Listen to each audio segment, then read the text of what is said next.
engkau tidak jauh lagi dari kerajaan Allah. Kalau kita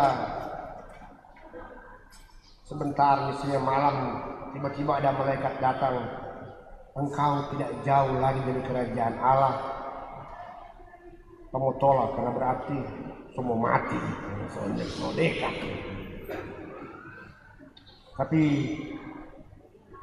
konteks bacaan Injil bukan semua pergi atau belum, tapi lebih engkau semakin menghayati apa yang menjadi hakikat dari kehadiran Allah di dunia. Itu kata-kata Yesus kepada orang Yahudi yang ahli Taurat. Bagus kalau diingat sedikit. Orang ahli Taurat itu berarti dia tahu, dia hafal, dia paham tentang semua hukum Yahudi. Banyak hukum Yahudi. Kalau orang mau tahu itu sebagian dari buku Taurat itu kan kita pergunakan dalam kitab Perjanjian Lama. Misalnya Pentateuk, Kejadian, Keluaran, Imamat, Bilangan, Ulangan. Belum ditambah-tambah tuh nabi-nabi bla bla. 5 ini saja yang utama. Kalau dia baca kitab Keluaran sebanyak aturan. Bilangan, Kejadian, Keluaran, Imamat banyak aturan tentang pengudusan tentang Allah. Ulangan, dia mengulang itu 2 hal ini. Hampir semua berbicara tentang aturan. Demi untuk menjabarkan 10 perintah Allah. Maka hampir semua diatur, makan pun diatur. Kalian tahu kalau tidur boleh diatur, nggak ada bernapas mesti 1-1, 2-1. Kalian tahu, belum sempat baca. Atau 1-2. Nah itu beringus itu. Tapi kalau saya dengar cerita dengan orang ini banyak mereka. Tapi demi ini supaya jangan lupa tentang nomor 1. Hukum terutama, mencintai Allah. Semua yang dibuat sebagai bentuan untuk mencintai Allah. Bukan mencintai, menunjukkan keyakinan bahwa mereka cuma percaya satu Allah. Maka dalam agama Yahudi, orang ahli Taurat ini dia tahu hukum cuma satu, cintailah Allah. Yang lain-lain itu ada dia punya turunan, termasuk mencintai sesama. Dia cuma salah satu dari bagian cintailah sesamamu. Maka ketika Yesus memberikan angkat hal yang kedua dan diakui oleh orang Yahudi itu, dia mengatakan sungguh bijaksana. Artinya dia boleh menyimpulkan bahwa memang hukum Allah itu penting, tapi masih ada yang tidak kalah, bahkan yang sama, selevel. Memang kalau kamu sebut ada orang bilang yang pertama, yang kedua, berarti seolah-olah struktur 1, 2. Padahal sebenarnya bukan yang ini pertama kemudian ini, enggak, ada 2, 1, 2 atau 1, 2. Perang di DPT kan dulu ada itu, wakil ketua 1, wakil ketua 2, seolah-olah tuh wakil ketua 1 lebih penting dari wakil ketua 2. Nah lebih tidak tuh wakil ketua 20. Seninton bikin apa tuh ke 20 ini karena dia nanti bertugas ketika ke 19 di atas mati. Tapi ini bukan subordinasi, tapi yang pertama dan yang kedua. Dan itu lah yang menjadi hukum Kristiani yang dibawa oleh Yesus. Dia rubah pemahaman tradisi Yahudi yang dijadikan akhirnya diwariskan menjadi tradisi Kristiani. Cintailah Allah dan cintailah sesama manusia.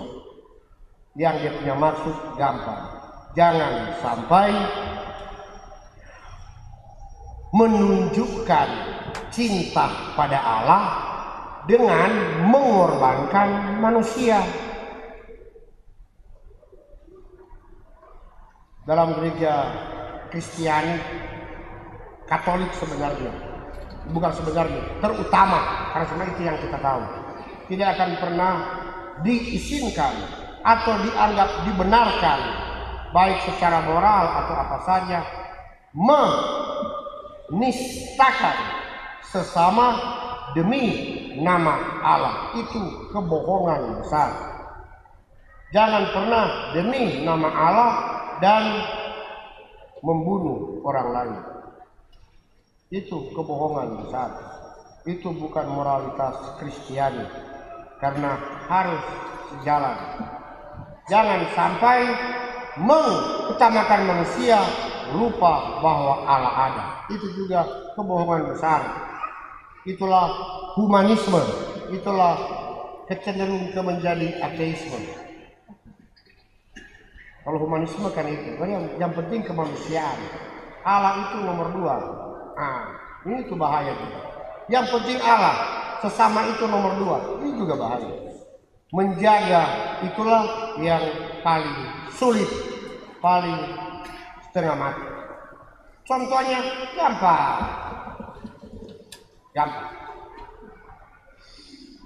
Yang kecil-kecil sampai yang besar. Umat yang terkasih itu Pastor Parwaki, dia selalu atur bawa natura wilayah rohani. Proses ngana bawa. Tapi apakah yang memberi itu, yang membawa itu memang sungguh-sungguh dia berikan dari kehendaknya tersendiri, atau ya salah-salah so kita pegiliran, berarti terpaksa. Maka saya yang mengatur itu, seringkali kita mengatasnamakan Tuhan, tapi belum tentu untuk saya. Saya bilang kepada umat yang terkasih, wajib bawa natural, karena itu dalam itu mesti ada. Saya bilang itu dalam liturgi gereja ada persembahan, betul toh? Ada toh? Ada. Tapi belum tentu motivasi dalam saya untuk itu. Ketika dia cuma bawa tuh, siapa yang bawa tuh? Nggak berguna for kita. Berarti saya menggunakan nama Tuhan untuk kepentingan pribadi saya. Itulah yang mengatakan seolah-olah mencintai Allah, tapi sebenarnya mengorbankan orang lain. Itu bukan Kristiani. Kita boleh berpura-pura mencintai Allah, pura-pura mencintai sesama, cuma demi orang lihat, tapi belum tentu dari saya sendiri, keyakinan saya, apa yang saya buat seperti itu. Sama. Pas kasih contoh supaya ada yang tersinggung. Daripada tuh DP laki dia tahu kudus, nanti cek kemarin, dia bilang DP anak serani, dia cek anak sendiri mar dan birman, nggak dia bilang gitu. Kita boleh menampilkan sesuatu kebaikan, tapi seringkali motivasi mencintai Allah, jangan sampai mencintai sesama. Mencintai Allah ada banyak. Yang kurang saya bawa kurban, dan seringkali itu dianggap yang baik. Bukan pun. Karena semua orang yang bawa kurban yang banyak oleh Yesus dianggap hebat. Maka benari kata-kata orang ini yang dipuji. Mencintai itu lebih penting dari segala macam persembahan. Maka yang lebih penting apa yang di dalam, bukan apa yang saya bawa. Terakhir,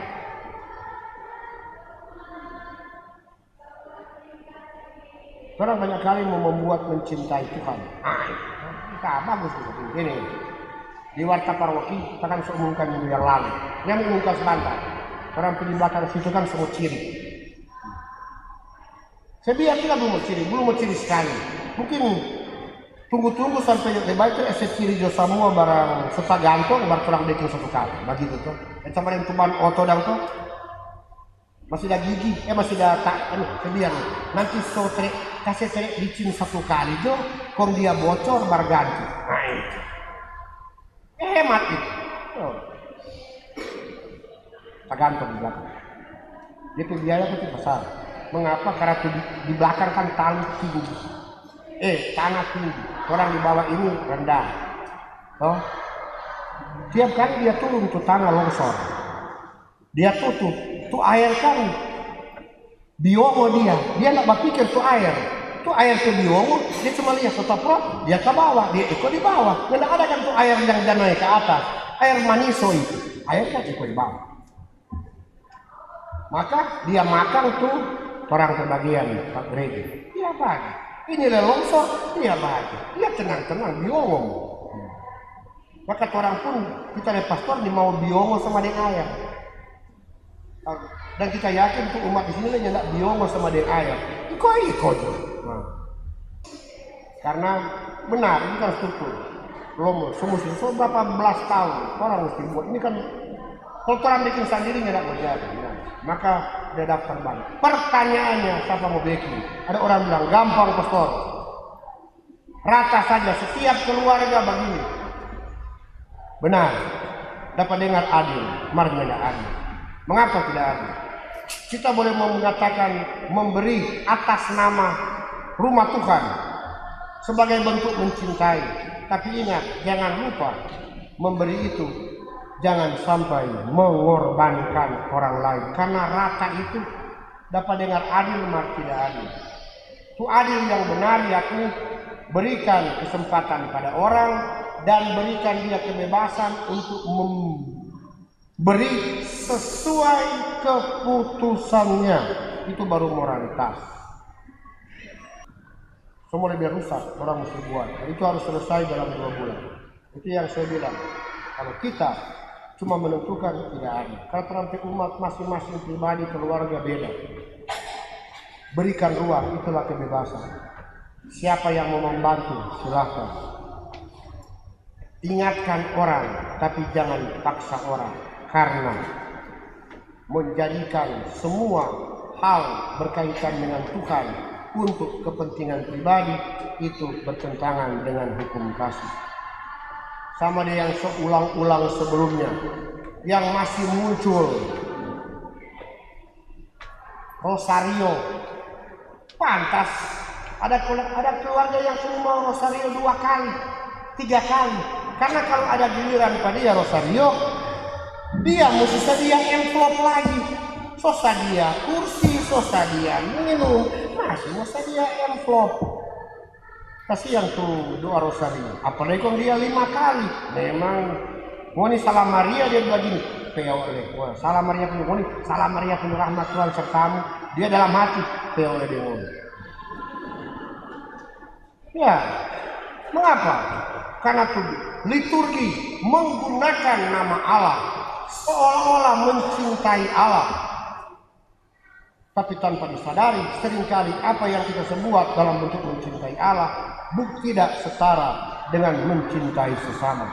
Malahan yang lebih gila menurut Kristus, nanti bacaan berikut akan dengar. Apa yang kau perbuat pada orang yang paling hina, itu kau buat untuk aku. Apa dia mau bilang? Tidak usah pusing untuk Allah. Jangan cemas tentang Allah. Allah tidak pernah mengharapkan hormat saya. Allah tidak pernah mengharapkan cinta saya. Yang dia harapkan satu, backing ke orang lain, peduli dengan sekitar, itu sama dengan menghormati saya. Tapi kalau ngana tiap hari, itu Rosario coklat ya soalnya leher, tu salib, kurang sama dengan tujuh bada-bada tali kamar bagi. Sejak perarakan, tiap hari. Merendah peduli dengan orang lain, menurut Kristus ngana munafik karena tidak menghargai orang. Tidak usah peduli itu Allah apa yang kau perbuat pada orang, itu puncak kasih. Semoga demikian. Amin.